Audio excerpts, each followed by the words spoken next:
রাষ্ট্রপতি নির্বাচনের তফসিল নিয়ে ইসির জরুরি বৈঠকের প্রস্তুতির বিষয়ে আলোচনা হয়েছে। নির্বাচন কমিশনার আব্দুর রহমান এল মাসুদ জানিয়েছেন, অক্টোবরের 24 তারিখের মধ্যে নির্বাচন সম্পন্নের কথা থাকলেও সরকার চাইলে এর আগেই প্রস্তুতি নিবে ইসি।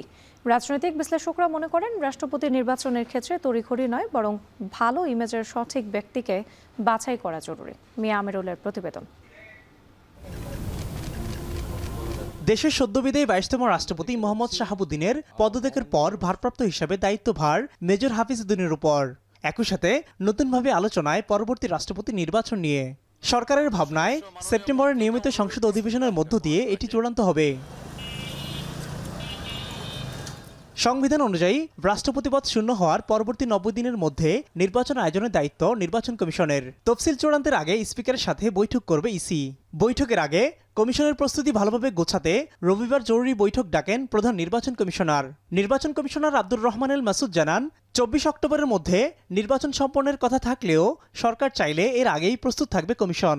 প্রার্থী যদি ঠিক থাকে আর দ্রুত করতে চায় দ্রুত করবো, এটা এই সিস্টেম। এটা তফসিলটার বিষয়টা সবই নির্ভর করতেছে সরকারের অ্যাটিটিউড। কারণ এখানে আইনি বলে দিচ্ছে স্পিকারের সাথে আমি কথা কনসালটেশন, কমিশন কনসালটেশন। রাজনৈতিক বিশ্লেষকরা মনে করেন, রাষ্ট্রপতি নির্বাচনের ক্ষেত্রে তড়িঘড়ি নয়, ভবিষ্যতে সরকারের জন্য যাতে ট্র্যাজেডি না হয় এই জন্য ভালো ইমেজদারি ব্যক্তিকে বাছাই করা জরুরি। সবকিছু ধ্বংস হয়ে গেলেও একটা প্রতিষ্ঠান যেন শেষ আশার আলো হিসেবে থাকে, সেভাবে যদি আমরা করতে না পারি তাহলে এটা কোনো মানে নাই। রাষ্ট্রপতির ক্ষমতাটাকে আরও অর্থবহ করার দরকার বলে আমি মনে করি। রাষ্ট্রপতি পদে নির্বাচন বিএনপির জন্য অনেক সময়ই ট্র্যাজেডি হয়েছে। এই জন্য বিএনপিকে খেয়াল রাখতে হবে যেন ভবিষ্যতে এমন কোনো রাষ্ট্রপতি না হয় যিনি বিএনপির জন্য ট্র্যাজেডি হয়ে দাঁড়ান।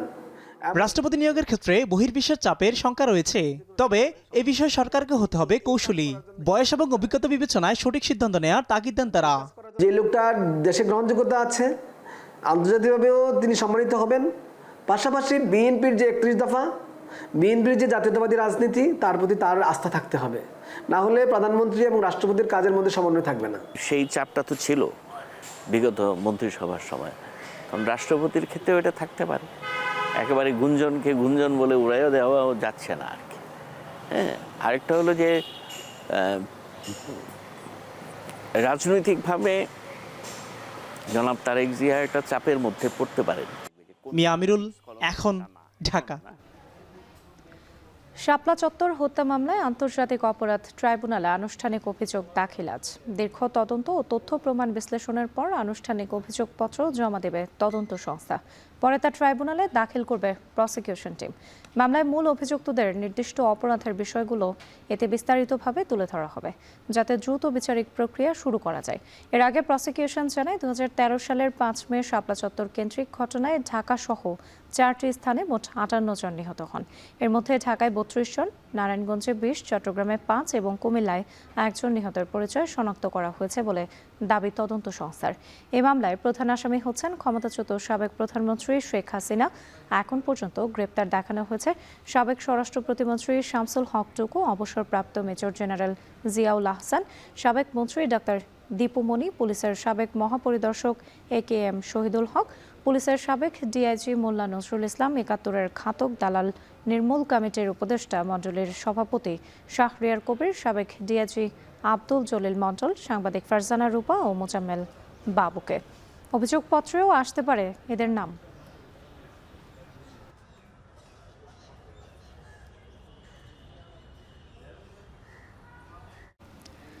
রাজধানীর সড়ক মহাসড়কে মোটর বাইকের আফটার শকে মার্কেট এক্সস্টেড লাগিয়ে উচ্চ শব্দের প্রতিযোগিতা এখন পৌঁছে গেছে উদ্বেগজনক মাত্রায়। এতে তীব্র শব্দ দূষণের সাথে ওলটপালট হয়ে যাচ্ছে সাধারণ মানুষের স্বাভাবিক জীবনযাত্রা। এই শব্দ সন্ত্রাস রুখতে মোটরযান আইনের কঠোর প্রয়োগ ও অভিযান জোরদার করেছে ডিএমপি। তবে ক্ষতিকর এক্সস্ট বিক্রির লাগাম টানার পরামর্শ বিশেষজ্ঞদের। আতিক মেসবা লক্ষ্ণৌর প্রতিবেদন।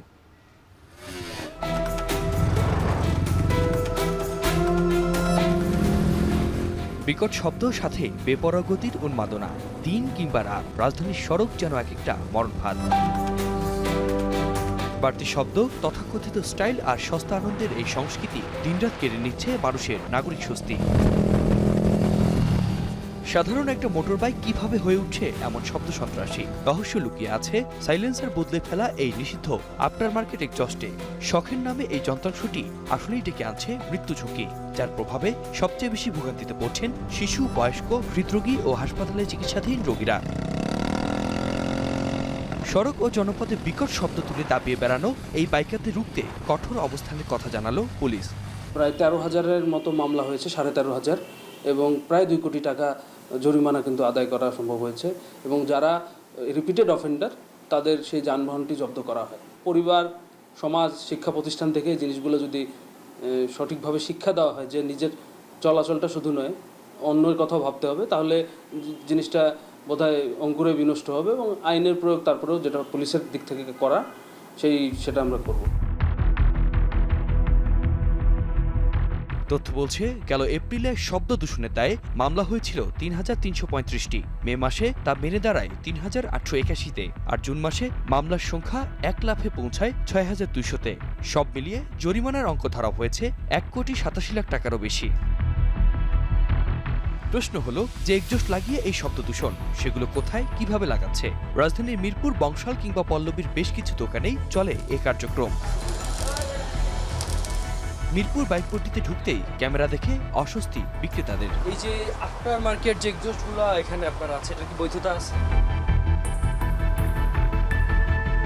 জানি না তো। এখন যদি কাস্টমারের চাহিদা থাকে সেই ক্ষেত্রে কিছু করার নেই, আমাদের তো একটা ইনকামের রাস্তা তৈরি করতে হবে, তাই না?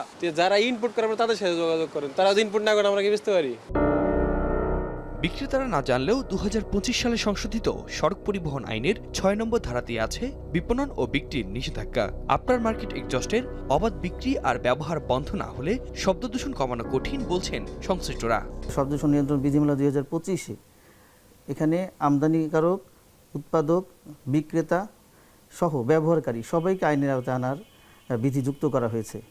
তো আগে যেটা ছিল না, এখন কিন্তু 2025-এ আপনি সবাইকে আইনের আওতায় আনতে পারবেন এবং প্রত্যেকটা স্টেক হোল্ডারের ভিন্ন ভিন্ন জরিমানার প্রভিন্স রয়েছে, কারণ সবাই সচেতন হলেই এই শব্দ দূষণটা কমবে।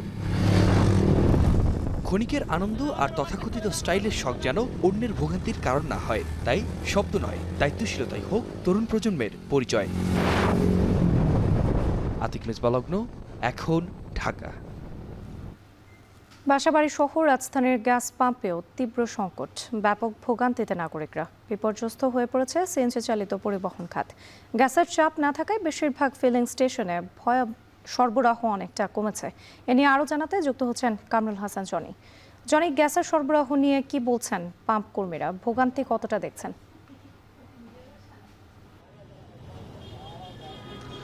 রাত্রি, ধন্যবাদ। আপনি ঠিক যেমনটি বলছেন, আসলে আমি যদি বলতে যাই, আমরা রাজধানীর জয়কালী মন্দিরের যে রোডটি আছে, এই রোডের একটি সিএনজি স্টেশনে আমরা অবস্থান করছি। আমরা সকাল থেকেই দেখেছি যে এখানে আসলে গ্যাসের তীব্র সংকট রয়েছে এবং আমরা এখানে যারা বিভিন্ন চালক যারা আছেন বিভিন্ন যানবাহনের, আমরা তাদের সঙ্গে কথা বলেছিলাম সকাল থেকেই। তারা বলছেন যে অনেকেই তাদের ভেতর যারা ফজরের নামাজ পড়েই এখানে গ্যাসের জন্য এসেছিলেন এবং সেই তখন থেকে নিয়ে সকাল 10টা পর্যন্ত তারা এখানে অবস্থান করছেন, অপেক্ষা করছেন, কিন্তু অপেক্ষার অবসান হচ্ছে না। অর্থাৎ গ্যাস স্টেশনে গ্যাসের সংকট কিংবা তাদের যে অভিযোগ যে গ্যাস থাকার পরেও তাদেরকে আসলে গ্যাস দেওয়া হচ্ছে না, কিন্তু কর্তৃপক্ষ বলছে তাদের আসলে পাম্পে গ্যাস সংকট রয়েছে। এবং আমরা কিছুক্ষণ আগে জানতে পেরেছি যে তাদের যে গ্যাস, যে এই আমরা যে স্টেশনে আছি, এই স্টেশনের যে মালিক পক্ষ তারা আসলে গ্যাস দিতে নিষেধ করে দিয়েছেন। মূলত তারা গতদিন যে গ্যাস দিয়েছেন সেখান থেকে তাদের যে ক্ষতি হচ্ছে আসলে জানাচ্ছিলেন, আর্থিক ক্ষতির মুখোমুখি হচ্ছেন গ্যাস দিতে গিয়ে। এই সংকটকালীন সময় আসলে তারা এই জন্য সকাল থেকে তারা বন্ধ রেখেছেন এবং আমরা দেখছি যে যারা এখানকার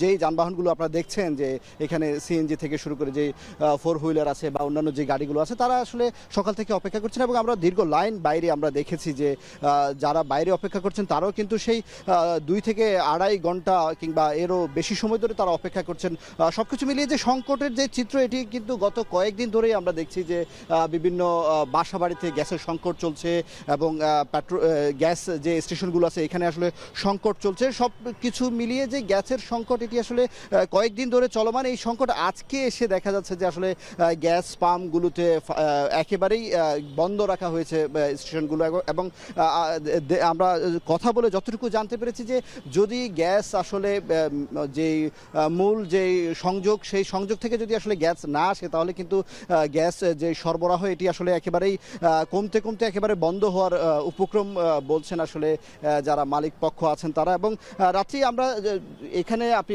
দেখতে পাচ্ছেন বেশ কিছু গাড়ি আছে এবং আমরা বাইরে লক্ষ্য করেছিলাম প্রায় শতাধিক গাড়ি বাইরেও কিন্তু লাইন হয়ে সকাল থেকে দাঁড়িয়ে আছে। তারাও আসলে এই গ্যাসের জন্য অপেক্ষা করছে। দীর্ঘ সারি আমরা দেখেছি এবং সবকিছু মিলিয়ে আমরা আসলে আরও কয়েকটি স্টেশন হয়তো ঘুরে আপনাদেরকে আরও বেশ কিছু তথ্য জানাতে পারবো। রাত্রি জয়কালী মন্দির থেকে রাত্রি আমার কাছে এই ছিল সবশেষ। গ্যাস সংকটের খবর জানাতে যুক্ত ছিলেন কামরুল হাসান সনি। এদিকে ফেনীতে বাসা বাড়ি ও শিল্প কারখানার লাইনের গ্যাসে দেখা দিয়েছে তীব্র সংকট। দিনরাতের অধিকাংশ সময় জ্বলছে না চুলা। বাধ্য হয়ে সিলিন্ডার গ্যাস, ইলেকট্রনিক চুলা কিনতে হচ্ছে বাসিন্দাদের। অন্যদিকে লাইনের গ্যাস না জ্বালিয়েও মাস শেষে গুনতে হচ্ছে বিল। আবাসিকে জ্বালানি খরচ বেড়েছে 3 গুণের বেশি। এ নিয়ে আরও জানাতে ফেনী শহরের কদলগাজী এলাকা থেকে যুক্ত হচ্ছেন সুলাইমান ডালিম।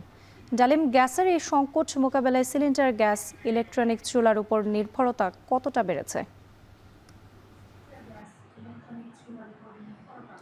ফেনীতে লাইনের গ্যাসের যে সংকট সেটি কিন্তু তীব্র থেকে তীব্র আকার ধারণ করছে। দিন এবং রাতে মিলিয়ে অধিকাংশ সময় কিন্তু গ্যাস থাকছে না, যার ফলশ্রুতিতে বাসায় গ্যাসের লাইন থাকার ফলেও তারা কিন্তু ইলেকট্রনিক চুলা এবং সিলিন্ডার গ্যাস সহ জ্বালানির অন্যান্য যে উপকরণ রয়েছে সেগুলো ব্যবহার করতে হচ্ছে, যার ফলশ্রুতিতে আমরা কথা বলেছি গৃহিণীদের সাথে এবং স্থানীয়দের সাথে।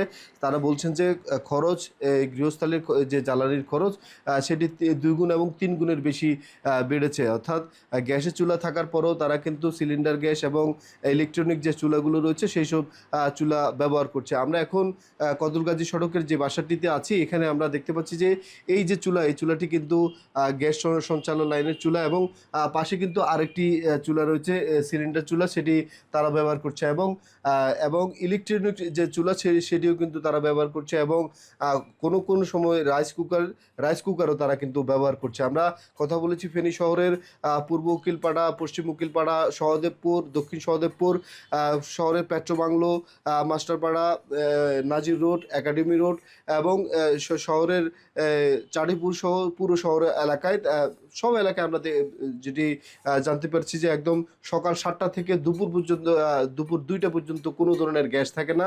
3টার পর থেকে মিটি কিছুটা গ্যাস আসে, অর্থাৎ রান্না এবং নাস্তার সময় যে সময়টা, এই সময়টা একদমই গ্যাস থাকে না বললেই স্থানীয়রা বলেছেন। আমরা ফেনী শহরের যে এলাকাগুলো রয়েছে, আরামবাগ এবং পেট্রোবাংলা এবং অন্যান্য সবগুলো এলাকা ছাড়া ফেনীর শহরের বাইরে যে উপজেলাগুলো রয়েছে, ছাগলনাইয়া, ফুলগাজী এবং পরশুরাম, সেখানেও আমরা কথা বলেছি সাধারণ যারা ভোক্তা রয়েছেন এবং গ্রাহক রয়েছেন তাদের সাথে। তারা আমাদেরকে যেমনটি জানিয়েছেন যে গ্যাস সঞ্চালন লাইন থাকলেও তারা কিন্তু দিনের অধিকাংশ সময় তারা কিন্তু গ্যাস ব্যবহার করতে পারছেন না এবং এই যে গ্যাস ব্যবহার করতে না পারার কারণে তাদেরকে কিন্তু ইলেকট্রনিক চুলা এবং সিলিন্ডার সহ এবং মাটির চুলায় রান্না করতে হচ্ছে, যার ফলশ্রুতিতে তাদের গৃহস্থালির যে জ্বালানির খরচ সেটি 3 গুণের বেশি বেড়েছে। এই ছিল ফেনীর কদলগাজী রোড থেকে আমাদের কাছে গ্যাস সঞ্চালন লাইনের সংকটের খবরের সর্বশেষ। ফেনী থেকে যুক্ত ছিলেন সুলাইমান ডালিম, জানাচ্ছিলেন গ্যাস সংকটের খবর। দীর্ঘ 1 বছরের বেশি সময় বন্ধ থাকার পর ফের চালু হলো বিমান বাংলাদেশ এয়ারলাইন্সের ঢাকা-নারিতা ঢাকা রুটের সরাসরি ফ্লাইট।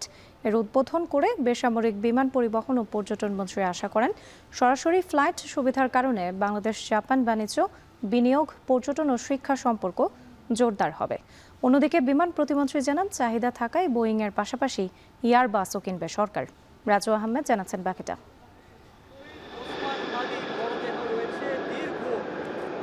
রোববার দিবাগত রাত 2টা 45 মিনিট দীর্ঘ 392 দিনের বিরতি কাটিয়ে জাপানের নারিতার উদ্দেশ্যে উড়াল দিল লাল সবুজের পতাকাবাহী বিমান BG376। যাত্রীদের লম্বা অপেক্ষার অবসান ঘটিয়ে আবারও সচল হল বহুল প্রত্যাশিত ঢাকা নারিতা সরাসরি রুট। এর আগে 2025 সালের 1 জুলাই অপারেশনাল ও বাণিজ্যিক চ্যালেঞ্জের কথা জানিয়ে জাপানের এই রুটের ফ্লাইট স্থগিত করা হয়েছিল। 1 বছরেরও বেশি সময় পর রোববার রাত 12টায় পুনরায় ফ্লাইটের উদ্বোধন করেন বেসামরিক বিমান পরিবহন ও পর্যটন মন্ত্রী আফরোজা খানম। বলেন, এই রুট শুধু যাত্রী পরিবহনের জন্য নয়, জাপানের সাথে বাণিজ্য, বিনিয়োগ, পর্যটন, শিক্ষা ও জনগণের পারস্পরিক যোগাযোগকে ত্বরান্বিত করবে। এই রুটের মাধ্যমে যাত্রী চলাচলই নয়, উচ্চমূল্যের কৃষি ও মৎস্যপণ্য রপ্তানি, ব্যবসায়িক যোগাযোগ, বিনিয়োগ, পর্যটন এবং শিক্ষা খাতে নতুন সম্ভাবনার দ্বার উন্মোচিত হবে। ভবিষ্যতে যাত্রী চাহিদা বাড়লে ফ্লাইটের সংখ্যাও বাড়ানো হবে বলে জানান মন্ত্রী। এদিকে ঢাকা নারিতা রুটে অপারেশনাল ও বাণিজ্যিক চ্যালেঞ্জ নেই জানিয়ে বিমান প্রতিমন্ত্রী বলেন, একটা বিমান দিয়ে ঢাকা নারিতা ফ্লাইট চালু হলেও সরকারের লক্ষ্য 2034 সালের মাঝে বিভিন্ন রুটে 50টি ফ্লাইট দেয়া। এ সময় শুধু বোয়িং নয়, চাহিদা থাকে আরও এয়ারবাস কেনা হবে বলেও জানান প্রতিমন্ত্রী। আমাদের ফ্লাইটের শর্টেজ আছে, ফ্রিকোয়েন্সি আছে আমাদের অনেক দেশে, যেখানে আমরা ফ্লাইট পাঠাতে পারছি না। এই জন্য আমরা 14টা সাইন করেছি, বোয়িং ঠিকই আছে, আপনি যে কোশ্চেন করেছেন, এবং আমরা পারলে আমরা 10টা এয়ারবাসও ক্রয় করব। এর আগে 2023 সালের সেপ্টেম্বরে এই রুটে ফ্লাইট চালু করেছিল বিমান বাংলাদেশ এয়ারলাইন্স, তবে তা খুব বেশি দিন চলেনি। সংশ্লিষ্টদের প্রত্যাশা, পুনরায় এই রুট নিয়মিত ও লাভজনকভাবে পরিচালিত হলে দুই দেশের অর্থনীতি, বাণিজ্য, শিক্ষা ও পর্যটনে নতুন গতি আসবে। রাজু আহমেদ, এখন, ঢাকা। দীর্ঘ 12 বছর স্থবির থাকার পর চট্টগ্রামের কর্ণফুলী নদীর দক্ষিণ পাড়ে আজ উদ্বোধন হচ্ছে China economic and industrial zone. 4000 কোটি টাকার বেশি ব্যয়ে নির্মিত শিল্পাঞ্চলে কর্মসংস্থান হবে প্রায় 1 লাখ মানুষের। ইতিমধ্যে এখানে বিনিয়োগের আগ্রহ জানিয়েছে 30টি চীনা প্রতিষ্ঠান। আনোয়ারায় এই ইকোনমিক জোনের ভিত্তিপ্রস্তর উদ্বোধন অনুষ্ঠানে যোগ দেবেন অর্থ ও স্বরাষ্ট্রমন্ত্রী। পাশাপাশি থাকবেন চীনের রাষ্ট্রদূত সহ 2 দেশের ঊর্ধ্বতন কর্মকর্তারা। এ নিয়ে আরও জানাতে চট্টগ্রামের আনোয়ারা থেকে যুক্ত হচ্ছেন হোসেন জিয়াদ। জিয়াদ, কখন নাগাদ ভিত্তিপ্রস্তর উদ্বোধন হবে এবং মন্ত্রীরা চীনের রাষ্ট্রদূত পৌঁছেছেন কিনা?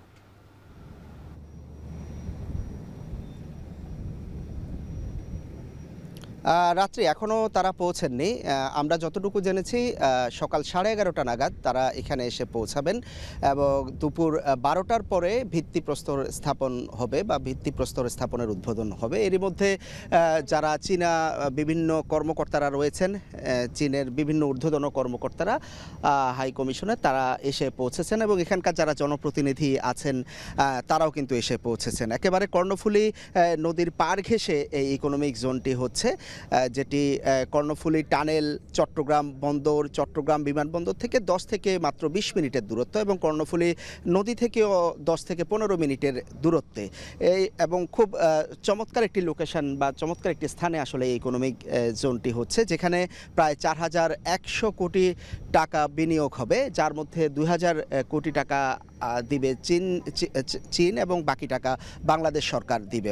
ধারণা করা হচ্ছে 2031 সালের মধ্যে এখানে এই শিল্প জোনের কাজটি শেষ হবে, যার মধ্যে আগামী 3 বছরের মধ্যে 30% কাজ শেষ হবে বলে এখানকার কর্মকর্তারা বলছেন এবং বলা হচ্ছে যে প্রায় 1 লাখ মানুষের কর্মসংস্থান হবে এখানে। বিশেষ করে ঔষধ সহ হালকা প্রকৌশল, মেডিকেল ইকুইপমেন্ট এবং টেক্সটাইল, তাছাড়া আপনি নিশ্চয় জানেন যে বাংলাদেশের যে পোশাক শিল্প কারখানা তার অধিকাংশ কাঁচামাল কিন্তু চীন থেকে কিনে আনতে হয়। সেই কাঁচামালের কারখানাগুলো হয়তো এখানে স্থাপন হবে, এখানকার কর্মকর্তারা যেটি নিশ্চিত করেছেন। আমরা যেটি আশঙ্কার কথা বলা হচ্ছে যে বর্তমানে যে শিল্পাঞ্চলগুলো রয়েছে সেই শিল্পাঞ্চলগুলোতে আসলে বিশেষ করে চট্টগ্রামে এক ধরনের গ্যাসের সংকট রয়েছে, পানির সংকট রয়েছে, জ্বালানির এক ধরনের সংকট রয়েছে। সেই সংকটের দিকে আসলে সরকারকে এই মুহূর্তে নজর দিতে হবে এবং ব্যবসায়ীরা যেটি বলছেন যে এই ধরনের শিল্পাঞ্চলে আমরা চীন থেকে যেই ধরনের পণ্য আমদানি করতে হয়, বিশেষ করে পোশাক শিল্প খাতের, সেই ধরনের কারখানা যদি স্থাপন হয় তাহলে এখানকার যারা ব্যবসায়ী রয়েছেন তাদের ব্যবসার ব্যয় যেমন কমবে, তেমনি তাদের যে লিড টাইম, বিশ্ববাজার প্রতিযোগিতার লিড টাইম, সেখানে তারা আসলে এগিয়ে যাবেন। তবে পাশাপাশি খেয়াল রাখতে হবে বাংলাদেশ থেকে যেই ধরনের পণ্য আসলে রপ্তানি হয় সেই ধরনের কারখানা যদি হয় তাহলে এখানকার ব্যবসায়ীরা বলছেন তারা হয়তো প্রতিযোগিতার মুখে পড়বেন, ক্ষতিগ্রস্ত হবেন। তো সেই বিষয়গুলো আসলে সতর্ক নজর রাখার কথা জানিয়েছেন এখানকার ব্যবসায়ীরা। তো আজকে আসলে দুপুর 12টার পর ভিত্তিপ্রস্তর স্থাপন বা ভিত্তিপ্রস্তর উদ্বোধনের কাজটি হবে এখানে। চট্টগ্রামের ইকোনমিক জোনের ভিত্তিপ্রস্তর উদ্বোধনের সবশেষ পরিস্থিতি জানাতে যুক্ত ছিলেন হোসেন সিয়াদ। চট্টগ্রাম শিক্ষা বোর্ডের অধীন 5 জেলায় আজ থেকে আবারও শুরু হয়েছে এইচএসসি পরীক্ষা। নিয়মিত রুটিন অনুযায়ী চলবে পরীক্ষা, আর বন্যার কারণে স্থগিত হওয়া পরীক্ষার সূচি রুটিন অনুযায়ী সব পরীক্ষা শেষে জানিয়ে দেওয়া হবে। এ বিষয়ে আরও জানাতে চট্টগ্রাম থেকে যুক্ত হচ্ছেন শোয়েব রহমান। শোয়েব, বন্যার কারণে প্রায় 3 সপ্তাহ বিরতি দিয়ে এইচএসসি পরীক্ষা শুরু হলো আজ। কোনো কেন্দ্র কি নাজুক অবস্থায় আছে কিনা, এখনো কি তথ্য রয়েছে আপনার কাছে?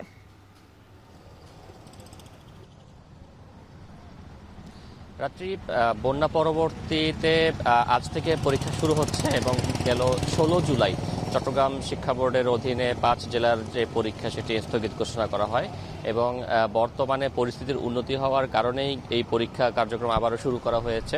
কোনো কেন্দ্রেই তেমন কোনো ঝুঁকিপূর্ণ বা ত্রুটিপূর্ণ অবস্থাতে নেই এবং সব কেন্দ্রগুলোতেই কিন্তু পরীক্ষা নেয়ার জন্য যেই পরিবেশ প্রয়োজন সেই পরিবেশ রয়েছে এবং সেই কারণেই মূলত আবারও আজ থেকে পরীক্ষা শুরু হয়েছে। এবং চট্টগ্রাম শিক্ষা বোর্ডের অধীনে 114টিরও বেশি কেন্দ্রে এই পরীক্ষা অনুষ্ঠিত হচ্ছে, যেখানে প্রায় 99,000-এর বেশি শিক্ষার্থী কিন্তু এই পরীক্ষায় অংশ নিচ্ছেন এবং প্রায় 10 দিন পর এই পরীক্ষা আবারও শুরু হচ্ছে। এর মধ্য দিয়ে শিক্ষার্থী এবং অভিভাবকদের মধ্যে এক ধরনের স্বস্তি ফিরেছে। বিশেষ করে পরীক্ষা স্থগিত হওয়ার পরে অভিভাবকরা কিন্তু দ্রুততম সময়ের মধ্যে আবারও পরীক্ষা নেওয়ার দাবিতে চট্টগ্রাম শিক্ষা বোর্ডের স্মারকলিপি প্রদান করেছিলেন এবং আমরা দেখেছি যে শিক্ষার্থী যারা রয়েছেন তারাও কিন্তু এক ধরনের উৎকণ্ঠায় ছিলেন যে কখন থেকে আবার পরীক্ষা শুরু হবে, তারা কোন বিষয়ের প্রস্তুতি নিয়ে শুরু করবেন সেটি নিয়েও তাদের মধ্যে এক ধরনের উদ্বেগ উৎকণ্ঠা ছিল। কিন্তু অবশেষে পরীক্ষা শুরু হওয়ার তারিখ ঘোষণার পর থেকে তাদের মধ্যে এক ধরনের উচ্ছ্বাস বিরাজ করছে এবং আজ 27 তারিখ থেকে যে পরীক্ষাগুলো রুটিন অনুযায়ী রয়েছে সেই পরীক্ষাগুলো রুটিন অনুযায়ী অনুষ্ঠিত হবে এবং পরীক্ষা শেষ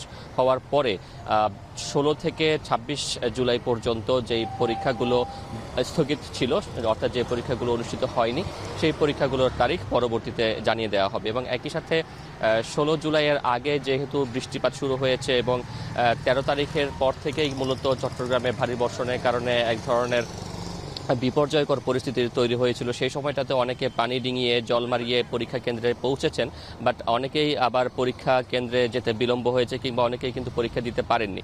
তো যারা পরীক্ষা দিতে পারেননি তাদের বিষয়টিও বিবেচনায় নিয়ে যারা পরীক্ষা দিতে পারেনি তাদের ব্যাপারে তথ্য সংগ্রহ করে সেই পরীক্ষা দিতে না পারা পরীক্ষাগুলো আবারও পরবর্তীতে নেয়ার ব্যাপারে শিক্ষা মন্ত্রণালয় থেকে নির্দেশনা রয়েছে এবং সেই সংখ্যাটি বিবেচনায় নিয়ে সেটি কখন অনুষ্ঠিত হবে সেটি কিন্তু স্থগিত হওয়া পরীক্ষাগুলো অনুষ্ঠিত হওয়ার পরে তারপরেই কিন্তু শিক্ষা মন্ত্রণালয় থেকে সেই বিষয়টি জানানো হবে বলে আমরা জানতে পেরেছি। এবং আজকে আমরা চট্টগ্রামের যেই কেন্দ্রগুলো রয়েছে সেই কেন্দ্রগুলোতে এসে যেটি দেখতে পেয়েছি যে সুন্দর এবং স্বাভাবিক পরিবেশেই কিন্তু পরীক্ষা অনুষ্ঠিত হচ্ছে। বিশেষ করে সকাল 10টার আগেই শিক্ষার্থীরা বা পরীক্ষার্থীরা কেন্দ্রগুলোতে আসতে শুরু করেন এবং তারা পরীক্ষা কেন্দ্রে প্রবেশ করেন এবং এই মুহূর্তে পরীক্ষা অনুষ্ঠিত হচ্ছে।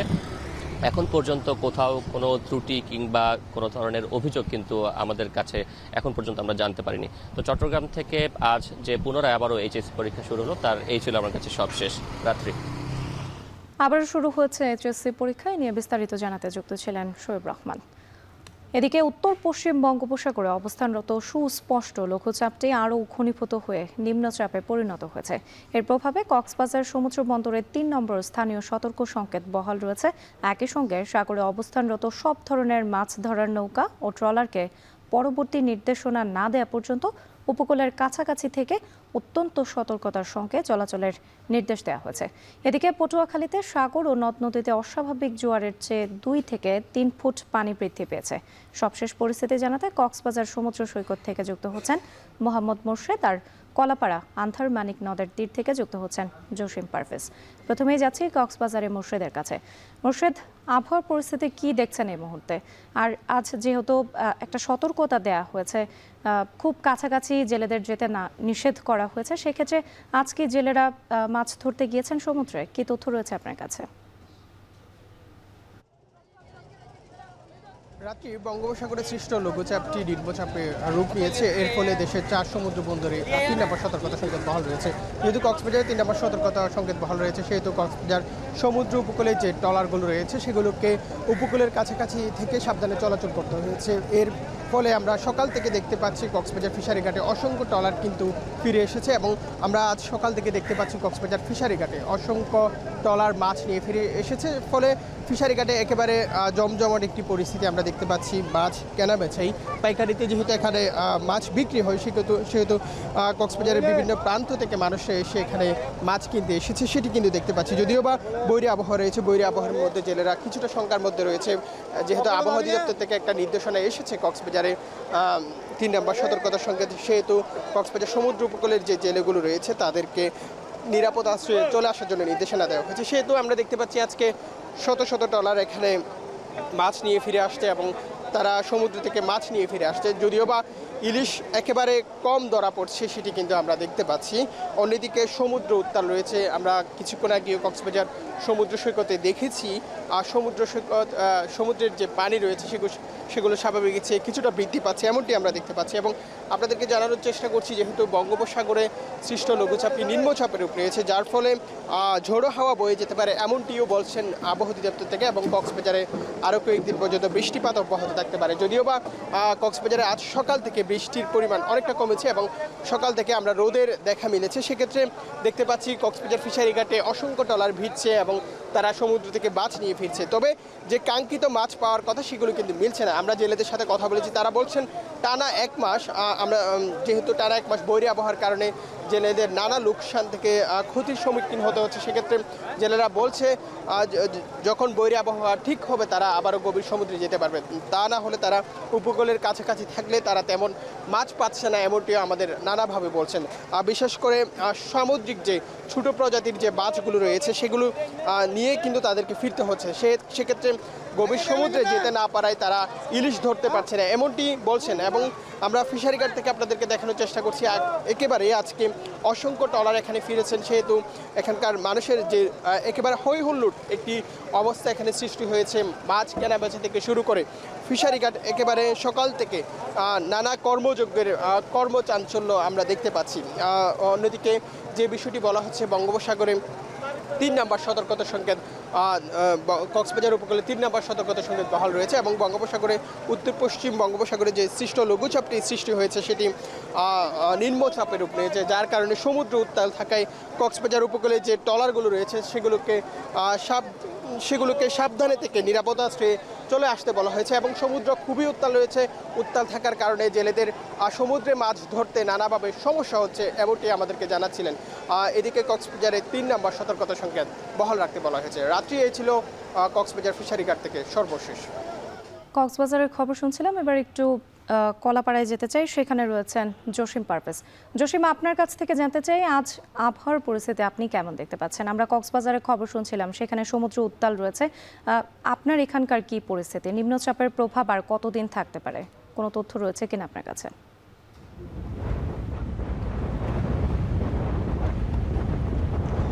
রাত্রি এখন কিন্তু উপকূলীয় অঞ্চলে ঝড়ো হাওয়া বয়ে যাচ্ছে, আর উপকূলীয় অঞ্চলে কিন্তু এখন যে সকল নদ নদী রয়েছে সে সকল নদ নদীর পানি স্বাভাবিক জোয়ারের চেয়ে 2 থেকে 3 ফুট বেড়েছে। আর এখন কিন্তু পূবালি বাতাস বয়ে যাচ্ছে, আর পূবালি বাতাসে সমুদ্র এবং নদ নদীর পানি ফুঁসে উঠেছে। আর ফুঁসে ওঠার মানেই হচ্ছে নিম্নাঞ্চল প্লাবিত হওয়া। আর বেড়িবাঁধের বাইরে যে সকল বসতি রয়েছে সে সকল বসতি কিন্তু 2 থেকে 3 ফুট পানি নিচে তলিয়ে গেছে ইতিমধ্যেই। আমরা এখন আন্ধারমানিক নদের তীরে রয়েছি, আপনি দেখতেই পাচ্ছেন এই নদের 2 তীর কিন্তু এভাবে তলিয়ে আছে। আর এখানকার যে মানুষের যে নদীকেন্দ্রিক যে যোগাযোগ ব্যবস্থা, সেই যোগাযোগ ব্যবস্থাও কিন্তু একটি চ্যালেঞ্জের মুখে পড়েছে, কেননা আপনি দেখতেই পাচ্ছেন উত্তাল নদী, আর উত্তাল নদীর ঢেউয়ের তোড়ে কিন্তু মানুষের যে নৌপথে যে যোগাযোগ ব্যবস্থা সেটি কিন্তু একটু চ্যালেঞ্জের মুখে পড়েছে। এছাড়া যে সমুদ্র উত্তাল থাকার কারণে বঙ্গোপসাগরের যে সকল মাছ ধরা ট্রলার রয়েছে সে সকল ট্রলার কিন্তু ইতিমধ্যেই নিরাপদ আশ্রয়ের জন্য মৎস্যবন্দর আলিপুর, মহিপুর, রাঙাবালি, খাপড়াবাঙ্গার সহ বিভিন্ন পোতাশ্রয়ে নিরাপদ আশ্রয়ে রয়েছে। আর এখানকার আবহাওয়া অধিদপ্তর আমাদেরকে জানিয়েছে যে উত্তর পশ্চিম বঙ্গোপসাগরে যে স্থল মৌসুমী নিম্নচাপটি সেটি 45 কিলোমিটার কেন্দ্রের 40 থেকে 50 কিলোমিটার বেগে দমকা ও ঝড়ো হাওয়া বয়ে যাচ্ছে। এর ফলে উপকূলীয় অঞ্চলের উপর দিয়েও কিন্তু ঝড়ো হাওয়া বয়ে যাচ্ছে। এখন কিন্তু তাই হচ্ছে, আকাশে কিন্তু মেঘের মেঘের বিচরণ রয়েছে এবং মেঘে মেঘে ভারী বৃষ্টিপাত হচ্ছে। আমরা এখানকার যে কৃষি অধিদপ্তরের সঙ্গে কথা বলেছি, তারা বলেছেন যে এই যে প্রায় 2 সপ্তাহ ব্যাপী যে বৈরী আবহাওয়া, এই আবহাওয়ার কারণে কিন্তু অনেক কৃষক তাদের যে আমন বীজতলা নষ্ট হয়েছে সেটি আবার পুনরায় আমন বীজতলা আবার প্রস্তুত করছেন। আর এই প্রস্তুতির মধ্যে যদি আবারও বৈরী আবহাওয়া আরও বেশি স্থায়ী হয় তাহলে কৃষির উপর একটি নেতিবাচক প্রভাব পড়বে, অর্থনৈতিকভাবে ক্ষতির মুখে পড়বে উপকূলীয় অঞ্চলের কৃষকরা। এই ছিল আমার কাছে সবশেষ রাত্রি। বঙ্গোপসাগরে অবস্থানরত সুস্পষ্ট লঘুচাপটি আরও ঘনীভূত হয়ে নিম্নচাপে পরিণত হয়েছে। এ নিয়ে বিস্তারিত জানাতে কক্সবাজার এবং কলাপাড়া থেকে যুক্ত ছিলেন সহকর্মীরা।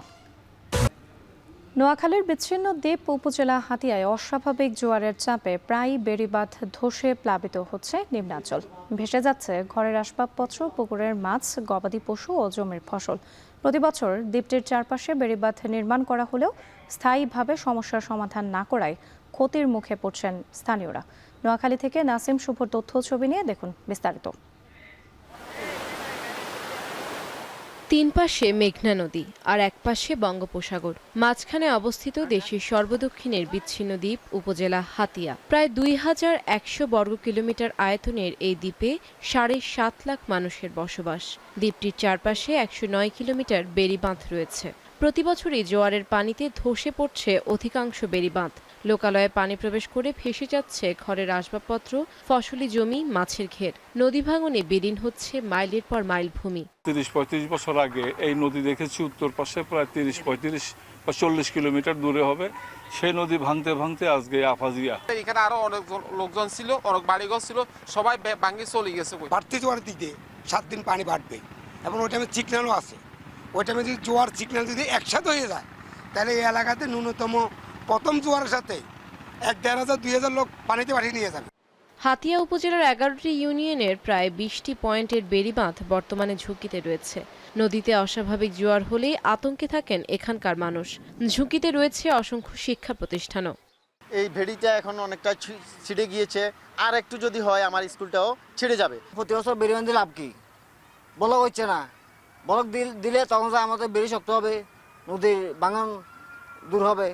স্থানীয়দের দাবি, প্রতিবছরই বেড়িবাঁধ সংস্কারের নামে রাষ্ট্রীয় সম্পদের হরিলুট হলেও ভাগ্য উন্নয়ন হয়নি এই অঞ্চলের মানুষের। প্রত্যেক বছর বেড়ি বাঁধে, এইবারে মনে হয় 4 বার বাজছে, এই বাঁধায় তো কোনো লাভ হইতেছে না। বেড়িবাঁধ না থাকে, জিও ব্যাগ না থাকে, তারপরে যে ব্লক না থাকে, তাহলে এই বাজার রক্ষা করা যাবে না। এরকম টেকসই বেড়িবাঁধ না হয় তাই এই এলাকা একসময় বিলীন হয়ে যাবে, প্রতিষ্ঠান বিলীন হয়ে যাবে, এলাকাবাসী ছিন্ন বিচ্ছিন্ন হয়ে যাবে।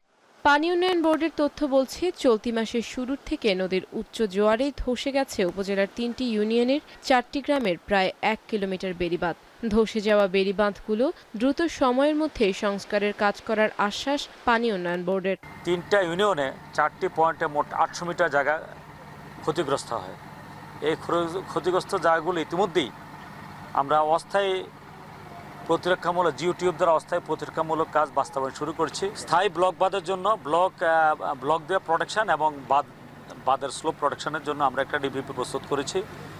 কিছু টেকনিক্যাল রিপোর্ট বাকি আছে, এই টেকনিক্যাল রিপোর্ট হাতে পাওয়া মাত্র আমরা এটা বোর্ডে দাখিল করব।